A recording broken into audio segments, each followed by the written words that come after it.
Lundi, chez Madame Burlot, c'était vraiment pas comme d'habitude. Déjà, quand je suis arrivée, elle m'a dit de m'installer, puis elle est sortie du bureau en disant « J'arrive tout de suite », façon coupure de pub dans les émissions de variété. Elle est revenue que 20 minutes plus tard, et j'ai remarqué qu'elle sentait l'alcool. Elle sentait fort. Bon, ça encore, c'était rien. Pendant la séance, j'avais pas grand-chose à dire.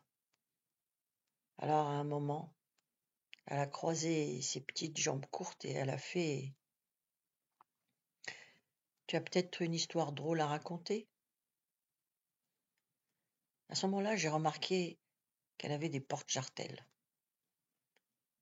J'ai regardé successivement sa tête, puis ses porte-jartelles, et je me suis dit que c'était pas mal ça comme blague.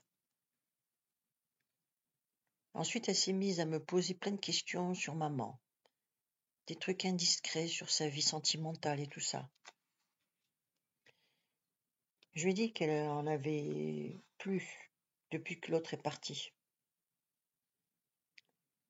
Madame Burlot, elle voulait savoir si j'envisageais que maman puisse refaire sa vie avec un autre homme. Mais comment que j'envisage? Je planifie carrément. J'ai regardé une émission sur les célibataires et les nouveaux moyens de rencontre. Il y a des trucs qui s'appellent les speed dating. En français, ça doit vouloir dire quelque chose de rapide. Je le sais parce que Speed Burger, tu commandes ton burger et il est prêt en 2 minutes. En plus, 100% halal. Bref, ce truc-là, les speed dating, c'est des lieux de rencontre organisés. Tu restes en face de quelqu'un que tu connais pas pendant 7 minutes. Juste le temps de dire « j'aime pas trop ta gueule » ou bien « t'habites encore chez ta mère ?» Seulement, j'imagine vraiment pas maman dans un endroit pareil. Je crois pas vraiment qu'elle se remettra avec quelqu'un. Je disais ça juste parce que j'aimerais bien, c'est tout. À moins qu'on vienne la demander en mariage directement à la maison. Le souci, c'est que maintenant, elle est presque jamais chez nous, à part ce mois-ci parce que la formation s'arrête le temps des vacances. Je vais afficher ses horaires de présence sur la porte, comme chez le médecin, avec des critères de sélection. Alcoolique, vieux, lâche, s'abstenir. Merci par avance. De préférence, travailleur, cultivé, drôle, charmant, belle dentition, philatéliste et amateur de tomates pelées en conserve. Bon, ok, j'ai été un peu sévère avec les vieux. Mais en tout cas, pas d'alcoolo. Je veux plus jamais avoir à attendre à l'extérieur du Constantinois, le bar du centre-ville, qu'il finisse de picoler pour le ramener à la maison parce qu'il ne se souvient pas comment rentrer quand il a bu.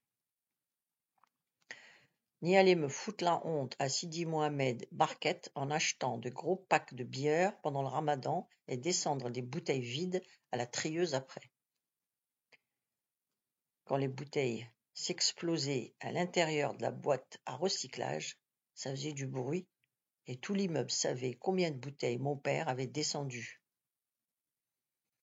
Avec tout le verre qu'il a été recyclé grâce à lui, il aurait pu avoir la médaille du mérite de l'honneur de la République et même devenir la mascotte du parti écolo.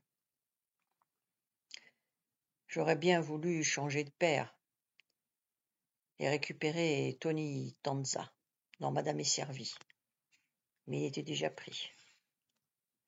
Je crois que ça va pas être possible.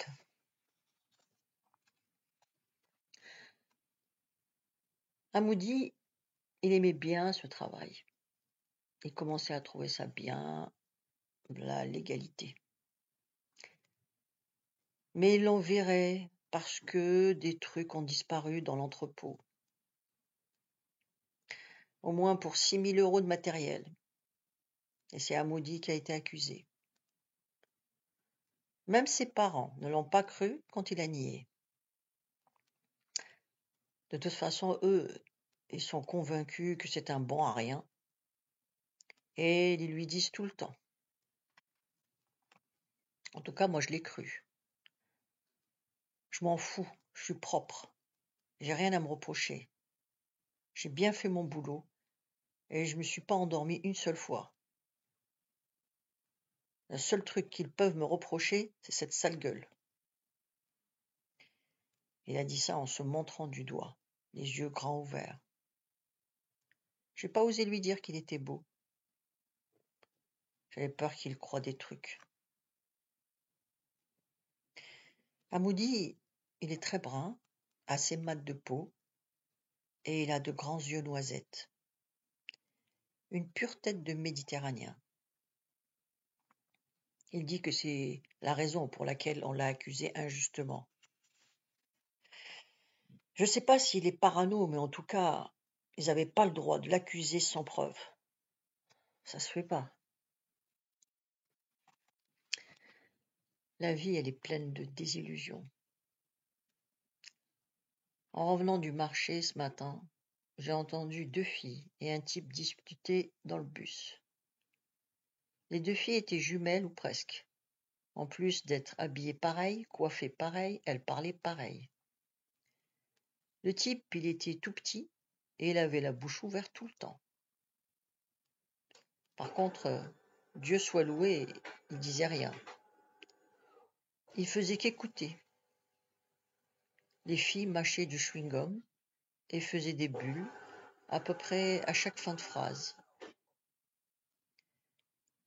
Tu connais le caméléon? Ouais, grave. Bulle. Tu regardes tous les jours? Bulle. Ouais. Tu vois qui c'est le héros dans la série? Grave. Bulle. Il s'appelle Jarod. Bulle. Ouais, grave. En plus, il est grave beau. Eh ben, il est pédé. Bulle. En vrai? Pédé en vrai. Bulle. C'est un truc de ouf. Comment tu sais? Bulle. C'est ma sœur qui me l'a dit. Et elle a vu ça sur Internet. Ouais, c'est un truc de ouf. Il est grave pédé en vrai sur Internet. Bulle. Pas Jarod. On m'aurait dit James Dean, Claude François, Michael Jackson ou Christian Morin, ok, mais pas Jarod. Quand je regardais cette série, je suivais rien à l'histoire. C'était juste pour lui que je restais accroupie devant la télé comme une mule. Parce qu'il est vraiment trop beau. Ils ont trop de chance, les autres PD. Madame Burlot a dit tout le temps que toute ma vie, j'aurai des déceptions et qu'il faut juste que je m'y habitue. Ouais, mais ça, c'était pas marqué sur le contrat. C'est bizarre. Mais j'arrête pas de penser à Nabil le nul. Et j'arrive toujours pas à comprendre pourquoi il a fait ça. Pourquoi il a décidé subitement de coller sa grosse bouche sur la mienne. En plus, il a des lèvres énormes. J'ai eu peur qu'il m'aspire et que je me retrouve prisonnière en lui. Une fois sortie de là, toutes les télés du monde auraient fait le déplacement pour recueillir mon témoignage sur mon séjour dans Nabil le Nul. Et puis j'aurais écrit un livre qui se serait intitulé Voyage dans l'antre de Nabil. Il aurait carrément fait les meilleures ventes de la Fnac. Je me demande quand il revient. Juste comme ça, pour savoir. Et oui, et aussi pour lui dire qu'il a des comptes à me rendre. En plus d'avoir de l'acné, il fait chier le monde.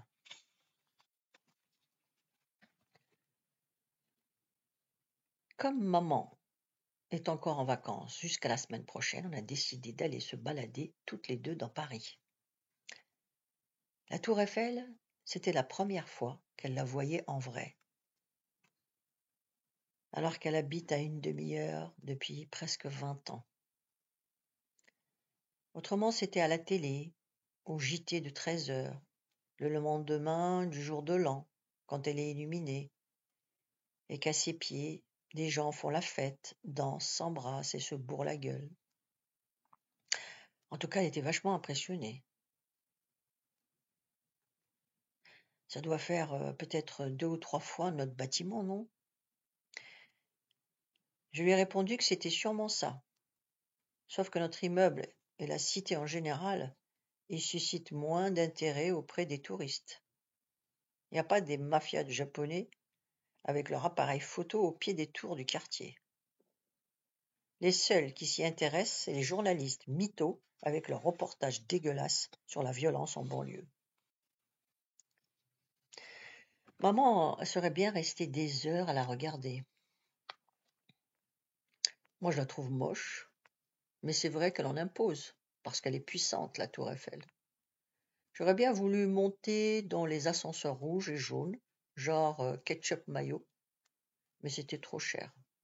En plus, il fallait qu'on fasse la queue derrière les Allemands, les Italiens, les Anglais, et encore plein de touristes qui n'ont pas peur du vide et encore moins de dépenser leur fric. On n'avait pas assez non plus de sous pour acheter une tour Eiffel miniature, encore plus moche que l'original, mais c'est quand même la classe d'en avoir une posée sur sa télé. Les stands attrape-touristes, c'est hyper cher. En plus, les mecs, ce qu'ils vendent, c'est vraiment de la merde. Après, il y a un pigeon qui m'a chié sur l'épaule. J'ai essayé de m'essuyer discrètement sur une statue de Gustave Eiffel, 1832-1923. Mais la crotte était coriace et c'est pas parti. Dans le RER, les gens regardaient ma tâche. Et j'avais la chouma. J'étais dégoûté parce que c'est la seule veste que j'ai qui fasse pas trop pauvre. Les autres, si je les mets, tout le monde m'appelle Cosette. Et puis je m'en fous. Que ça se voit ou pas, je serai pauvre quand même. Plus tard, quand j'aurai plus de seins et que je serai un petit peu plus intelligente, enfin, quand je serai une adulte, quoi. J'adhérerai à une association pour aider les gens. Savoir que des personnes ont besoin de toi et que tu peux leur être utile, c'est mortel quand même. Même qu'un de ces quatre, si j'ai pas besoin de mon sang ou d'un de mes reins, je pourrais en passer à des malades qui ont leur nom sur des listes depuis trop longtemps. Mais tout ça, je le ferai pas seulement pour me donner bonne conscience et pouvoir me débrouiller tranquille devant ma glace en rentrant du boulot, mais parce que j'en aurais vraiment envie. Lila et Sarah sont revenues de Toulouse. Elles m'ont acheté des gâteaux. Il n'y a sans doute aucun rapport entre Toulouse et les gâteaux, mais c'est une gentille attention, je trouve. Lila m'a raconté comment c'était chez sa sœur là-bas. Et puis elle a beaucoup parlé d'elle, comment sa vie était avant d'arriver à la cité du paradis, avec le père de Sarah et tout ça. Lila est d'origine algérienne, comme ta Zora. Elle est partie très tôt de sa famille pour vivre comme elle avait envie, comme dans les romans qu'elle lisait à 16 ans, avec le père de Sarah. Ils se sont rencontrés très jeunes et sont tout de suite tombés amoureux. Leur histoire commençait comme dans les films du dimanche après-midi, avec des je t'aime tous les 10 mètres et des balades interminables par des belles journées de juillet. Le problème, c'est que les deux familles étaient contre cette union. Dans la famille du père de Sarah, ils sont au moins bretons depuis un certain temps. Je sais pas moi, 18 générations. Alors que chez Lila, c'est tendance famille algérienne traditionnelle, soucieuse de préserver les coutumes et la religion. Donc eux, ils étaient fâchés d'avance, et puis la famille de son ex-mari, ils ont du mal avec le bronzage. Tous les deux, ils ont quand même décidé de se marier, alors que déjà à ce moment-là, le couple partait un peu en vrille. Lila dit qu'avec le recul, elles se rendent bien compte qu'ils ont fait ça par rébellion, plus que par amour. Le jour du mariage reste d'ailleurs un putain de mauvais souvenir. Une ambiance de mort, presque aucun invité à son côté. Et comme par hasard, beaucoup de porc au repas préparé par le beau-père. Limite s'il n'en aurait pas mis dans la pièce montée juste pour déconner. Ça le faisait mourir de rire, ces blagues bien lourdes sur la religion. À tous les repas de famille, enfin, ceux où elle était invitée, il fallait qu'il sorte la blague athée de 8h moins le quart. Déjà que Lila, elle se sentait pas à sa place. Et puis un jour, elle en a eu marre des blagues du beau-père, du saucisson sec à l'apéro, et de son mari chômeur, attitré, qui passait son temps enfoncé dans le canapé à mater des rediffusions à la télé en buvant une bière qui porte comme nom une date du milieu du XVIIIe siècle. Du XVIIe plutôt. Alors elle a demandé le divorce. Et ça n'a pas été facile. Aujourd'hui, elle élève sa fille toute seule, mais elle espère encore rencontrer quelqu'un qui lui correspond vraiment. Ça m'a fait penser à un article sur les mères célibataires que j'avais lu dans un magazine qui traînait sur la table basse chez le médecin. En tout cas, j'ai compris que derrière les apparences de caissières, de supermarchés qui découpent des articles tendance dans Femme actuelle, Lila, c'était une grande rêveuse. La suite demain à la même heure. Vous pouvez toujours vous abonner. À demain.